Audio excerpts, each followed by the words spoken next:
बिस्मिल्लाहिर्रहमानिर्रहीम। अस्सलाम वालेकुम नाज़रीन, आप यूट्यूब चैनल देख रहे हैं। मैं इमरान खान हूँ। DGISPR की जो एक प्रेस कॉन्फ्रेंस थी उसने तो आग लगा दी है पूरे पाकिस्तान में। बहुत सारे ऐसे लोग जो इमरान खान के मुखालिफिन हैं वो भी इससे अपने आप को दूर रखना चाहते हैं और वो इसको गैर ज़रूरी प्रेस कॉन्फ्रेंस कह रहे हैं। उनका ये कहना है, चाहे कमरुज़्ज़मान कायरा हो, चाहे हमारे दोस्त हैं, सहाफ़ी हैं बहुत सारे, वो भी ये कह रहे हैं कि ये नहीं होना चाहिए था। मैं सबका नाम नहीं लेता, लेकिन काफ़ी लोग कह रहे हैं ये गैर ज़रूरी थी, DGISPR को ये नहीं करना चाहिए था। इन्होंने अपने पाँव पे खुद कुल्हाड़ा मार दिया। अब आलमी सतह पे इसको कैसे रिपोर्ट किया जा रहा है? नॉर्मली हर तरफ ये तासुर जा रहा है और इसकी ऐसे रिपोर्टिंग हो रही है कि जैसे इमरान खान वर्सेस आर्मी, या आर्मी ने इमरान खान को धमकियां लगाई हैं। यानी what is happening in Pakistan, जो कुछ भी यहाँ पाकिस्तान के अंदर हो रहा है उसको लेकर दुनिया ये सोच रही है कि पाकिस्तान के एक साबिक वज़ीर आज़म इमरान खान को पाकिस्तान की मिलिट्री एस्टेब्लिशमेंट निशाना बना रही है और उनको धमकियां लगा रही है। और ये इस प्रेस कॉन्फ्रेंस से जिस किस्म का उनका लहजा था, जिस तरह से तज़हीक आमेज़ अंदाज में उन्होंने इमरान खान को बार बार मुखातिब किया, जिस तरह उनके मुंह से झाग गुस्से में निकल रही थी, ये सारी चीज़ें देखकर अंदाज़ा हो रहा है कि DGISPR जो अपनी मिलिट्री क़यादत है, आसिम मुनीर या बाकी लोग, उनके बिहाफ के ऊपर इमरान खान साहब के ऊपर चढ़ाई किए हुए थे। वहाँ पे मौजूद सहाफ़ियों के मैंने चेहरे देखे, बहुत सारों के उतरे हुए थे। कुछ सवालात वहाँ पे होने चाहिए थे, वो सवालात वहाँ पे नहीं हुए बदकिस्मती से। एक तो ये किसी ना किसी सहाफ़ी को पूछना चाहिए था कि इमरान खान अगर कौमी सलामती के लिए ख़तरा है तो क्या जिन करोड़ों लोगों ने उसको वोट डाला, बड़े पैमाने पर फॉर्म 45 के मुताबिक वो पूरे पाकिस्तान से जीता, क्या वो सारे करोड़ों पाकिस्तानी भी कौमी सलामती के लिए खतरा है? एक सवाल और पूछना चाहिए था। इतने सारे सहाफ़ियों में किसी को हिम्मत करनी चाहिए थी। मैंने इस बारे में कोई जवाब या सवाल ऐसा अभी तक देखा नहीं, क्योंकि मैंने पूरी प्रेस कॉन्फ्रेंस नहीं सुनी, लेकिन ये होता तो वायरल हो जाता, ये होता तो हर तरफ जाता। कोई भी पूछ नहीं पाया मेरे ख्याल में। और ये सवाल होना चाहिए था कि जो इस्तिस्ना आर्मी चीफ ने लिया, उन्हें किस बात का डर है, यानी किस बात का खौफ है कि army chief field marshal Asim Munir, जिनके बारे में कहा जाता है कि वो बहुत बहादुर हैं, उन्होंने ये इस्तिस्ना किस खौफ की वजह से लिया? कौन सा ऐसा डर है जिसकी वजह से उन्होंने ताहयात इस्तिस्ना लिया कि सारी जिंदगी मेरे ऊपर कोई केस ना बने, मुझे एक दिन भी किसी मुकदमे का या जेल का सामना ना करना पड़े? ये इस्तिस्ना उन्होंने किस लिए लिया और इसकी इस्लामी और शरई हैसियत क्या है? यानी सहाबा इकराम ने नहीं लिया, खुलफाए राशिदीन ने नहीं लिया, अंबिया इकराम ने नहीं लिया, किसी ने इस किस्म का इस्तिस्ना नहीं लिया जैसा इस्तिस्ना इस वक्त जो है वो आसिम मुनीर साहब ने ले लिया है। हाफ़िज़ कुरान है, उनको इस बात की समझ होनी चाहिए कि इस्लामी नुक्ता नज़र से ये बात इंतहाई मायूब और गलत है, ये हमारी रवायात के खिलाफ है। लेकिन एक गैर इस्लामी और गैर शरई इस्तिस्ना उन्होंने लिया जिसके ऊपर कोई सवाल नहीं हुआ। ये सवाल होना चाहिए था। अब DG साहब ने कुछ चीज़ें जो उठाई है ना, उनका जवाब बड़ा तगड़ा आ रहा है। एक तो पहले आप ये देख लें कि खुर्रम ज़ीशान साहब हैं, सेनेटर, इनका जो एक स्टेटमेंट है वो ये कहते हैं जी DGISPR 2% का एक तनख्वाहदार सरकारी मुलाजिम है। इस हरामखोर की इतनी मजाल नहीं होनी चाहिए कि 4 करोड़ लोगों के मुंतखब नुमाइंदा वज़ीर आला के बारे में मुग़ल्लज़ात बकता फिरे। DG इसका जवाब आएगा और तब तुम्हारे बदन के हर सुराख से धुआं निकलेगा। जितनी बकवास तुम करोगे इससे 100 से ज़रब देकर वापस लौटाएंगे तुम्हें। खान ने सही कहा था कि तुम बेगैरत हो। ये जनाब खुर्रम ज़ीशान साहब का ये ट्वीट है, इन्होंने जवाब दिया। पाकिस्तान तहरीक इंसाफ ने कुछ टेक्निकल चीज़ों के जवाब दिए हैं। ये जो सवाल उठाया गया कि इमरान खान के बारे में, ये फेसबुक पे ARY ने एक पोस्ट लगाई हुई है और उस पोस्ट के नीचे 8000 से ज़्यादा कमेंट्स हैं, अब तकरीबन 10,000 के करीब हैं, और इंतहाई आउट ऑफ कंट्रोल किस्म का लोगों का रिएक्शन आ रहा है DGISPR के स्टेटमेंट पे कि तुम कौन हो, कहां से इल्म हासिल किया है, तुम अपने आप को क्या समझते हो। ये जो सख्त किस्म के अल्फाज DGISPR ने बोले, इसके नीचे कोई लगभग 10,000 लोगों ने रिस्पॉन्ड किया है और 99% लोगों ने बड़ा खौफनाक रिस्पॉन्ड किया है। और इसका एक जवाब जो है ये पाकिस्तान तहरीक इंसाफ की जानिब से भी दिया गया, जबकि पाकिस्तान तहरीक इंसाफ के अलावा जुनैद अकबर साहब का भी एक मैं आपको दिखा दूं। इमरान खान कौन है, इसके जवाब में वो बताते हैं कि इमरान खान पूरी दुनिया में जाने जाते हैं, क्रिकेटर के तौर पर, वज़ीर आज़म के तौर पर, समाजी और फलाही कारकुन के तौर पर, तालीमी मैदान में चांसलर के तौर पर, मुस्लिम उम्मा के बहादुर लीडर के तौर पर। इमरान खान को दुनिया भर से खेल, फलाही, इंसानी खिदमात, सियासी, तालीमी यानी मुख्तलिफ शोबों में तकरीबन 18 के करीब अवार्ड्स और एजाज़ात मिल चुके हैं, जिनके नामों से भी आप वाकिफ़ नहीं हैं। तो फिर आप गिनना शुरू करें और पढ़ना शुरू करें जनाब। इसके बाद उन्होंने सारे अवार्ड लिख कर दिए हुए हैं कि इमरान खान साहब को कौन कौन से अवार्ड मिले हैं। खेलों की दुनिया में इमरान खान साहब को जो अवार्ड मिले वो उन्होंने अलग लिखे। फिर फलाही और इंसानी खिदमात से मुताल्लिक इमरान खान साहब को जो अवार्ड मिले वो अलग लिखे। और उसके बाद जो सियासी और तालीमी और आलमी एजाज़ात जो इमरान खान साहब को मिले वो अलग मिले। यानी ऑक्सफोर्ड यूनिवर्सिटी का ये इमरान खान साहब जो है वो उसके हॉल ऑफ फेम का भी हिस्सा रहे अलग से, और बहुत सारे अवार्ड उनको मिले 88 से ऑनवर्ड, बल्कि वो मिलते ही रहे उनको, सारी ज़िंदगी इमरान खान साहब को अवार्ड मिलते रहे हैं। तो ये तो मेरे ख्याल में पीटीआई को सारा रिकॉर्ड मिला नहीं, इससे बहुत ज्यादा अवार्ड होंगे जो इमरान खान साहब के होंगे। अब नाजरीन, पाकिस्तान तहरीक इंसाफ ने एक और सख्त ट्वीट में भी जवाब दिया हमूदुर रहमान कमीशन के हवाले से, जो एक रिपोर्ट है उस हवाले से।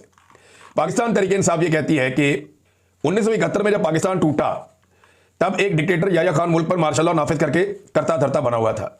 सानिया मशरकी पाकिस्तान के बाद हमूदुर रहमान कमीशन बना, जिसने बताया कि याह्या खान ने अपने जाती मफाद और नाजायज इक़्तिदार को 10 साल तक तवालत देने के लिए ऐसे फैसले किए जिससे पाकिस्तान 2 टुकड़े हो गया। इस रिपोर्ट में आला अदलिया समेत आर्मी, नेवी और एयरफोर्स के नुमाइंदों की तहकीकात के बाद यह रिपोर्ट बनाई गई थी। सैकड़ों लोगों के बयान इसमें कलमबंद किए गए थे और 4 साल लगाए गए थे। हमूदुर रहमान कमीशन के मुताबिक एक शख्स की हवस और अना ने जुल्म और जबर का वो बाब रकम किया जिसके बाद मुल्क हमेशा के लिए टूट गया। ये फौजी डिक्टेटर का कसूर था, उस वक्त जनरल याह्या ने किया था सारा कुछ। फिर उन्होंने बताया अवामी लीग को दबाने का एक मकसद था जिसके तहत यह सब कुछ किया गया।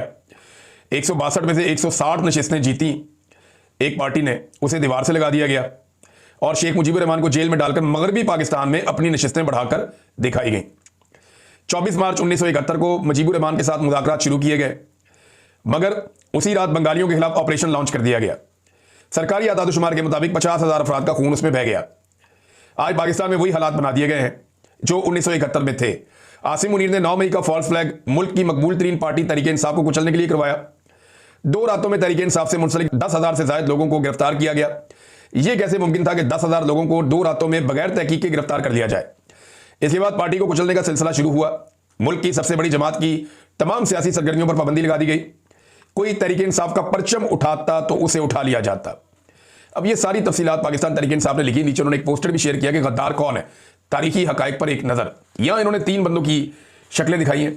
एक शेख मुजीबुर रहमान है, एक जनरल याह्या है, एक जनरल आसिम मुनीर है।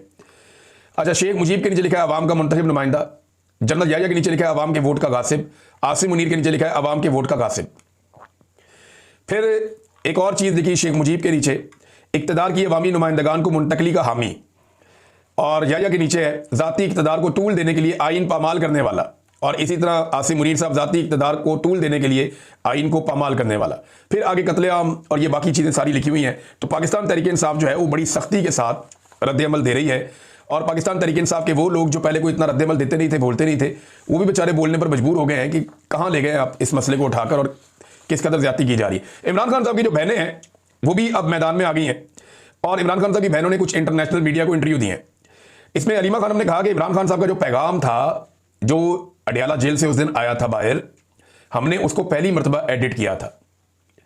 यानी इससे पहले कभी हमने उसको एडिट नहीं किया। इमरान खान जो हमें जेल में बताते थे वो हम बाहर आकर बता देते थे, लेकिन इस मरतबा ये हुआ कि इमरान खान ने जेल में इतनी ज्यादा सख्त बातें की कि हमने उनको नरम किया। आसिम मुनीर से मुतालिक बातों को खास तौर पे कि इनको नरम कर देते हैं, लेकिन इसके बावजूद अगर आप वो ट्वीट देखें तो वो बड़ा सख्त ट्वीट था। लेकिन अलीमा खानम का ये मानना है कि क्योंकि इमरान खान की और हमारी मुलाकात जो है वो बग्ड होती है, यानी वहां पे उन्होंने सिस्टम लगाया हुआ रिकॉर्डिंग का और खुफिया आलात वहां पे नस्ब है, तो उनका ये मानना है कि वो जो रिकॉर्डिंग है वो कहीं आसिम मुनीर ने सुनी है और उसके रद्द-ए-अमल के तौर पे ये सब कुछ अब किया जा रहा है। फिर अलीमा खानम ने यह भी बताया कि हमें कहा जाता है कि दरमियानी रास्ता क्यों नहीं निकालते, तो हमने ये बताया कि इमरान खान 3 चीज़ों की बात करते हैं। नंबर 1 आइन की हुक्मरानी, नंबर 2 जमहूरियत, नंबर 3 इंसानी हुकूक। और ये तमाम मुतालबात इमरान खान अवाम के लिए करते हैं, अपनी ज़ात के लिए नहीं करते। तो इन चीज़ों पे आप आ जाएं, इमरान खान को अपनी ज़ात के लिए नहीं लेकिन पब्लिक के लिए बैठकर आप ये रास्ते निकाल सकते हैं। दरमियानी रास्ता यही है कि आइन की हुक्मरानी, जमहूरियत और इंसानी हुकूक। डॉक्टर उज़मा जो इमरान खान की बहन है, उन्होंने बताया कि इमरान खान का कहना है कि ज़हनी तशद्दुद जिस्मानी तशद्दुद से ज़्यादा खौफनाक है। इमरान खान हमें हमेशा पहले मुस्कुरा कर मिलते थे, लेकिन इस बार वो शदीद गुस्से में थे और तवील कैद तन्हाई में उन्हें रखा गया था, उसकी वजह से वो काफ़ी डिस्टर्ब थे। अच्छा, इसमें मैं आपको ये बताऊं, जब किसी को आप जाकर जेल में ये बताएं कि आपकी बहन को बालों से पकड़ के घसीटा गया और मारा गया है, और वो आपकी बहन भी सबसे नरम और मासूम हो, तो फिर बहुत गुस्सा चढ़ता है एक भाई को। और ये वही रिएक्शन है जो इमरान खान साहब ने दिया, लेकिन उनकी बहनों ने एडिट करके यानी उसको नरम करके आसिम मुनीर के बारे में स्टेटमेंट को बाहर निकाला। अब इमरान खान की बहनें कहती हैं कि शायद आसिम मुनीर साहब ने वो रिकॉर्डिंग सुनी है और उसके बाद ये रद्द-ए-अमल आया है। नौरीन खानम जो इमरान खान की बहन है वो ये कहती है कि मुझे डीजी आईएसपीआर की प्रेस कॉन्फ्रेंस देखकर अफसोस और दुख हुआ। फौज के नुमाइंदे का कोई लेवल तो होना चाहिए, यानी आप तो ऐसे लगे हुए थे जैसे गली में कोई लड़ाई हो गई है और आप अपना गुस्सा निकाल रहे हो, तो ये नामुनासिब है। अच्छा, एक बात और अलीमा खानम ने कही, और ये उन्होंने जब ये बात कही तो इस बात को यानी इंटरनेशनल मीडिया को बात करते हुए अलीमा खानम ने कहा उन्होंने कहा जी कि इमरान खान हमसे कई मरतबा वाज़ेह तौर पर कह चुके हैं कि मेरे पास खोने के लिए कुछ नहीं, मेरा मकसद मेरी ज़ात से बहुत बड़ा है। वो कह चुके हैं कि मैं जेल में मरना पसंद करूंगा लेकिन इन फिरौनों के सामने नहीं झुकूंगा। वो जेल से हमारे जरिए पाकिस्तानियों के लिए भी पैगाम भेजते हैं कि अगर आप इस माफिया के गुलाम बने रहे तो ये आपकी आने वाली नस्लों को भी गुलाम बना लेंगे, इसलिए आपको अपने हुकूक के लिए लड़ना होगा। ये अलीमा खानम ने कहा। उसने कहा जी इमरान खान ने कहा कि मेरी ज़ात से मेरा मकसद बहुत बड़ा। ये है प्रॉब्लम। इसको ना सारे समझ लें कि इमरान खान ने वो फैसला कर लिया है जो एक दौर में जुल्फ़िकार अली भुट्टो ने कर लिया था। इमरान खान को अपना मकसद अपनी ज़िंदगी से ज़्यादा बड़ा महसूस होना शुरू हो गया है।